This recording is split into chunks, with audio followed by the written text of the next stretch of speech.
Il faut d'abord situer un double contexte. Le premier, c'est le contexte des besoins, le contexte mondial, où l'eau est un problème urgent, nécessaire. Dans beaucoup de contrées, c'est vraiment des situations parfois catastrophiques. Soit avec pas d'eau, soit avec peu d'eau, soit avec insuffisamment d'eau. Donc c'est un problème humanitaire global.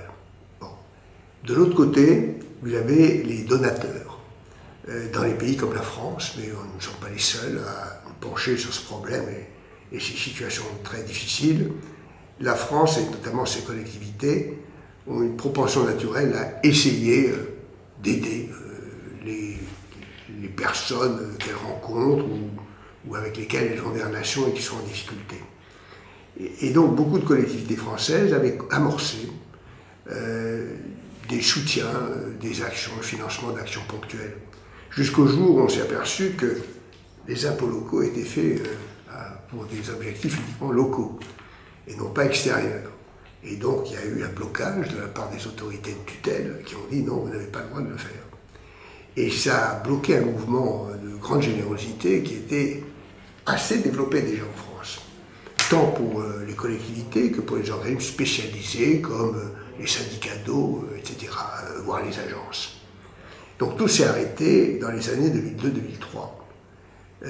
On s'est dit, c'est impossible, on ne peut pas, la misère dans le domaine de l'eau continue, s'aggrave parfois, elle ne se résoudra pas toute seule, il faut qu'on fasse quelque chose. Et donc j'ai réfléchi à cette loi en disant non seulement il faut régulariser ce qui a été fait, et donc lui rendre sa valeur régulière, mais il faut profiter de cette occasion pour accentuer, développer l'action de coopération décentralisée. D'où ce petit texte qui est très modéré et qui donne simplement la possibilité aux collectivités locales, communes, départements, tous les gestionnaires de l'eau, de prendre 1% sur les recettes de leur budget,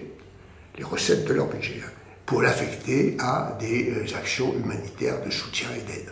Voilà, c'est tout simple.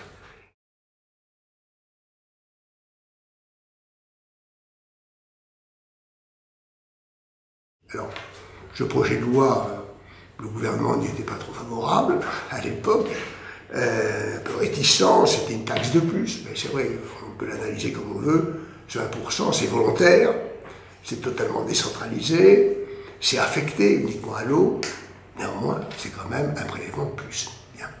Et donc, j'ai pas eu beaucoup de soutien à l'époque en la matière, et j'aurais souhaité que j'aurais pu être un projet de loi, c'est-à-dire un projet du gouvernement, ce que j'avais proposé, ça a été refusé, et donc je l'ai déposé en mon nom, une proposition de loi, et le débat parlementaire a montré que l'unanimité, au moins au Sénat, s'est faite très rapidement, tout groupe confondu, elle a été votée à l'unanimité. Il restait à passer à la deuxième étape, c'est-à-dire à l'Assemblée nationale. Et là, il faut que le gouvernement la dépose à l'ordre du jour. Il ne l'a pas fait. Et donc, il a fallu que André Santini, acteur incontournable dans le domaine de l'eau, reprenne ce texte, le défende, le fasse passer, et ça a été voté à l'unanimité. Donc, à ce moment-là, le texte est rentré en vigueur. C'est pour ça que ça s'appelle la loi Oudin Santini. J'étais auteur, je l'ai fait passer au Sénat, et puis André Santini l'a fait passer à l'Assemblée nationale.